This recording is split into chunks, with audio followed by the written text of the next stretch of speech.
आपको पता है कि डॉलर रेट इस वक्त क्या चल रहा है? हमने कल 155 का कल परसों बताया था कि कम हो गया, तो now it's 153. So this is really coming down, which is great because obviously this means I am not sure कि इफ इट्स ग्रेट, क्योंकि जाहिर है कि जरा इकोनॉमिक एक्सपर्ट्स बताएंगे कि स्टेट बैंक को क्या इंटरवीन करना चाहिए इस पे कि नहीं करना चाहिए, क्या होना चाहिए। क्योंकि शुरू में आपको पता है ना, हमारी जब ये नई हुकूमत आई तो यही बताया गया था कि डॉलर को आर्टिफिशियली एक जगह पे सस्टेन करके रखा गया है, जिसकी वजह से हमारा बैकलॉग और मईशत का बेड़ा गर्क हो गया। तो लेट्स सी कि इस मरतबा क्या कहा जाता है। यानी खुशी भी ना मनाने दो ना बेसिकली, कि थोड़ा सा दिल कुछ बेहतर हो।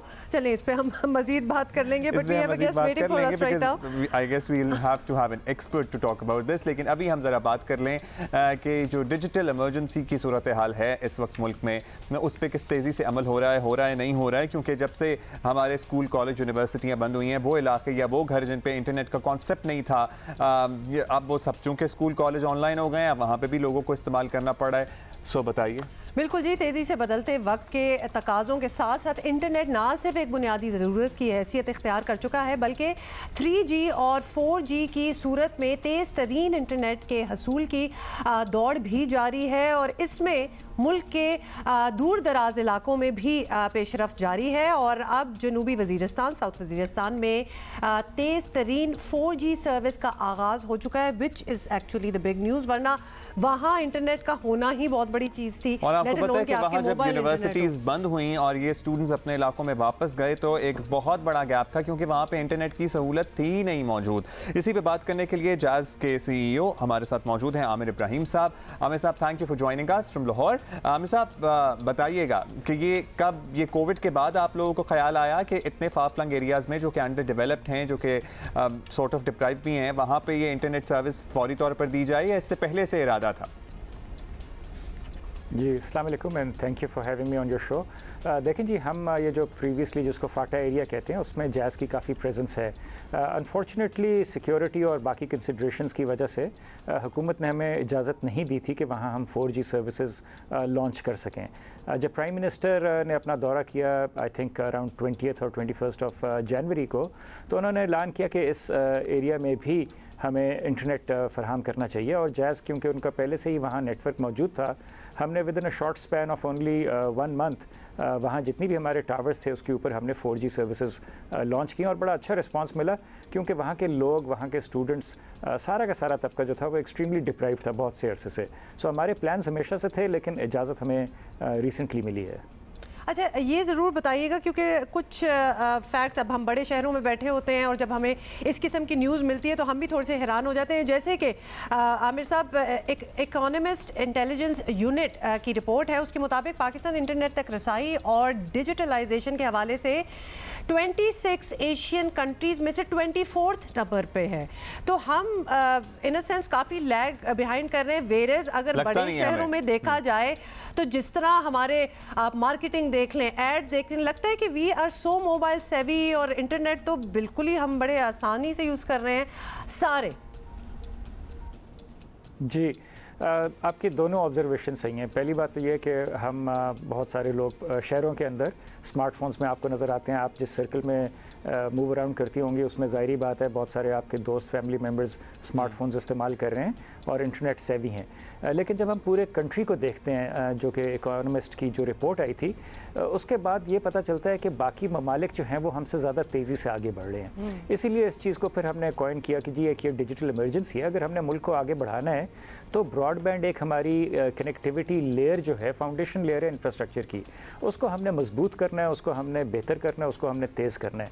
और उसी रिपोर्ट की जिसकी आप बात कर रही हैं उसके 3-4 कंपोनेंट्स होते हैं। उसमें एक्सेस होती है, अफोर्डेबिलिटी होती है, रेलेवेंट कंटेंट होता है। तो ये सारी चीज़ों को जब हम फैक्टर करते हैं, उन्होंने मुख्तलिफ़ किस्म के स्कोर्स दिए थे और उसमें पाकिस्तान की यकीनन एक मायूसकुन परफॉर्मेंस नज़र आती है, क्योंकि हमारा जो इंटरनेट है वो इतना रोबस्ट नहीं है इतनी जगह पे। जिस तरह भी हमने बात की कि वज़ीरिस्तान में सिर्फ पिछली महीने ही इंटरनेट आया, तो अगर हम पूरे पाकिस्तान के 220 मिलियन सिटीज़न्स के बारे में सोचें तो सारी जगहों पे हमें इंटरनेट नहीं मिल रहा, और जिस स्पीड पे मिलना चाहिए वो स्पीड पे। अच्छा आमिर साहब, उसकी एक और बड़ी वजह अफोर्डेबिलिटी भी है। हमारे यहाँ अब आई वंडर के 4G या 3G की सर्विस सस्ती तो नहीं है। सो क्या आपके डिफरेंट फारफ्लंग एरियाज़ के हिसाब से जहाँ पे लोगों का इनकम ब्रैकेट बहुत ज़्यादा नहीं है, क्या डिफरेंट रेट्स हैं? और दूसरी बात यह कि पाकिस्तान की जो टेलीकॉम इंडस्ट्री है इट्स वेरी हेवीली टैक्स्ड और उसका बहुत सारा बोझ कंज्यूमर पर है। मैं सुबह ही अपने कॉलीग से बात कर रहा था और उनसे पूछ रहा था कि 100 रुपये के कार्ड पे अगर ऑलमोस्ट 70 रुपये आ रहे हैं तो ये तो ज़्यादती लगती है। जी अच्छा, इसके अफोर्डेबिलिटी के दो कंपोनेंट्स हैं। जिसमें आपने टैक्स की बात की, ये आती है यूजेज या टैरिफ का। यहाँ मैं आपको बताता चाहूँ कि Pakistan is amongst the cheapest in the world, और उसकी वजह यह है कि टेलीकॉम कंपनीज़ जो पाकिस्तान में जो 4 कंपनीज़ ऑपरेट कर रही हैं वो सब्सिडाइज़ करती हैं रेट्स, ताकि डिस्पाइट द फैक्ट कि ये 30-32% के करीब टैक्स चला जाता है। पहले आपको 12.5% विद होल्डिंग टैक्स लगता है, फिर 19% के करीब एक GST लगता है आपकी यूजेज के ऊपर। सो ये दुनिया में मेरे ख्याल में परहैप्स सेकंड हाईएस्ट टैक्स है इंटरनेट के ऊपर, जो कि बड़ी एक तकलीफदेह बात है कि अगर आप स्टूडेंट्स को चाहते हैं कि वो अपनी पढ़ाई ऑनलाइन कर सकें तो 30% टैक्स दे रहे हैं वो अपनी पढ़ाई के ऊपर। अगर आप इसी तरह कंपेयर करना चाहें कि अगर कोई बंदा किताब ले, कॉपी ले और उसके ऊपर 30% टैक्स लगा दें तो कितना आपका खून खोलेगा। तो ये बड़ी ज़्यादती की बात है जितने हमारे टैक्सेस पाकिस्तान में ज़्यादा हैं यूजेज के ऊपर। लेकिन ज़्यादातर लोगों को तकलीफ़ यूजेज के ऊपर नहीं होती, क्योंकि टेलीकॉम कंपनीज़ ने इन रेट्स को बहुत सालों से सब्सिडाइज़ किया और बड़ी एग्रेसिव मार्केटिंग है, बड़ा एग्रेसिव कॉम्पिटिशन है इस एरिया में, और हर साल रेट्स कम ही हो रहे हैं। जो वज़ीरिस्तान में तो आमिर साहब है जी कंप्लीट कर लें। जी कंप्लीट कर लें। सॉरी, जो दूसरा कंपोनेंट जो है अफोर्डेबिलिटी का वो है हैंडसेट जो है वो हमें सस्ता करना पड़ा है, क्योंकि जो ओरिजिनल बैरियर होता है वो होता है कि आपका हैंडसेट या स्मार्टफोन है उसको आपने सस्ता करना है, और उसके ऊपर भी अनफॉर्चुनेटली ड्यूटीज़ काफ़ी ज़्यादा हैं पाकिस्तान में। अब बात तो आमिर साहब मैं कुछ और पूछने वाली थी कि और कौन कौन सी जगह पे डेवलप हो रहा है, लेकिन चूंकि आप हैंडसेट्स की बात कर रहे हैं तो पहले ये भी पूछ लें कि बाहर के मुल्कों में जो इंटरनेट ये मोबाइल सर्विस प्रोवाइडर्स होते हैं उनकी भी डील होती है इस तरह कि वो हैंडसेट्स भी इंस्टॉलमेंट्स पे प्रोवाइड करते हैं। It works out very well. और वो वाले नहीं जो यहाँ पे बाज़ कंपनियां दे रही हैं, अच्छे वाले हम हैंडसेट दे रहे होते हैं। अच्छे हैंडसेट्स की बात कर रहे हैं, अब नाम नहीं लेंगे लेकिन आप समझ ही गए होंगे। इन द सेंस कि लोग अक्सर औकात में देखा गया कि वो हैंडसेट्स वैसे खरीदते ही नहीं है, it's they get it with their package जो उनको मिलता है अपने सर्विस प्रोवाइडर के साथ। जी सो देखें, जिन ममालिक की आप बात कर रही हैं उधर इंस्टॉलमेंट प्लान्स के ऊपर आपका एक कॉन्ट्रैक्ट होता है, आप 2 साल उस नेटवर्क के साथ रहते हैं और आपको ये हैंडसेट जो है इंस्टॉलमेंट्स के ऊपर मिल जाता है सब्सिडाइज करके।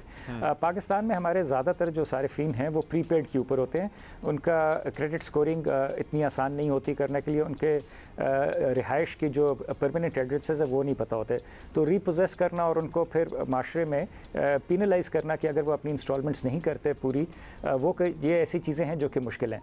बहरहाल इस चीज़ के ऊपर काम किया जा रहा है। मेरी पाकिस्तान टेलीकॉम अथॉरिटी और मिनिस्ट्री के साथ भी बड़ी लंबी डिस्कशंस हुई हैं इस चीज़ के ऊपर, सारे लोग सपोर्टिव है और इंशाल्लाह बहुत जल्दी ये इंस्टॉलमेंट प्लान्स पाकिस्तान में भी आएंगे।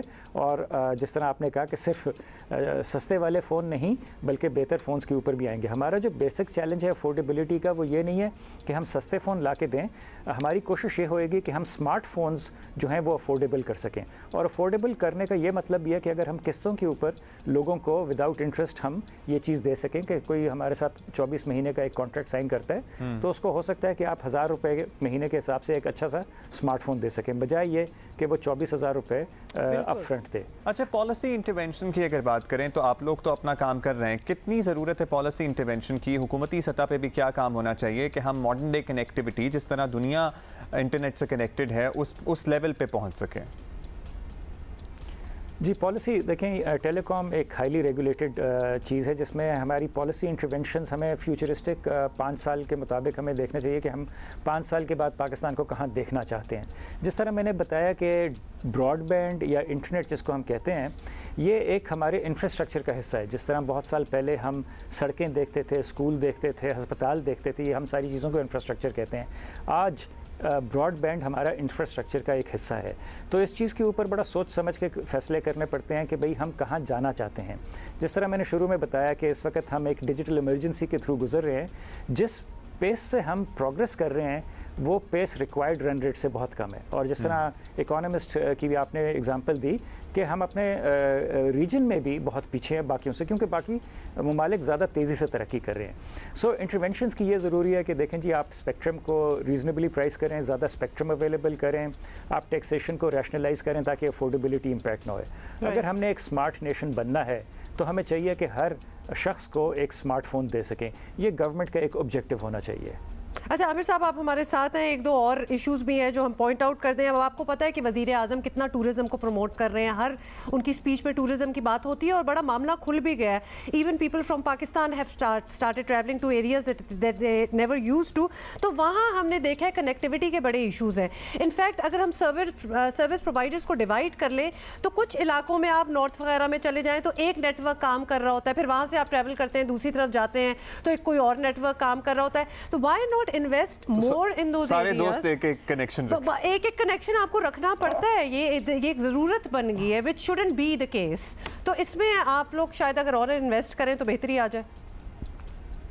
जी बिल्कुल, इस चीज़ के ऊपर काम करें और हम टूरिज़्म बोर्ड्स के साथ भी काम करें। जो नए एरियाज़ बन रहे हैं उसमें ज़ाहिरी बात है, जब शुरू में हम डिप्लॉय करते हैं कोई होटल या ऐसी चीज़ बिल्ड करते हैं तो साथ आपको कनेक्टिविटी चाहिए होती है।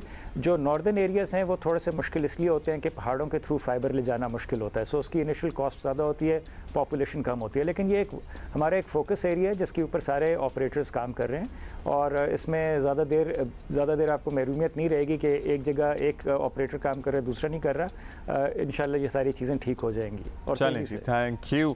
जाज़ के CEO आमिर इब्राहिम हमारे साथ मौजूद थे और बड़ी प्रोडक्टिव हमने बातें की। हमें अपने मेट्रोपॉलिटन सिटीज़ में रहकर ये लगता है कि जनाब हर शख्स के हाथ में स्मार्टफोन होगा और हर शख्स इंटरनेट पे कनेक्टेड है, लेकिन बाकी मुल्क में ऐसी सूरत हाल नहीं है। अभी भी हम as compared to the rest of the countries in the region बहुत पीछे हैं। हमें भी बहुत कुछ पता चलता है when you guys write into us and tell us. तो बहुत से ये जो सवाल थे कौन से एरियाज में कनेक्शन आते हैं और कौन से में नहीं आते, टैक्सेशन वाला सवाल भी आप ही लोगों का था। ये तो हमने खुद भी खैर एक्चुअली फील किया हुआ है।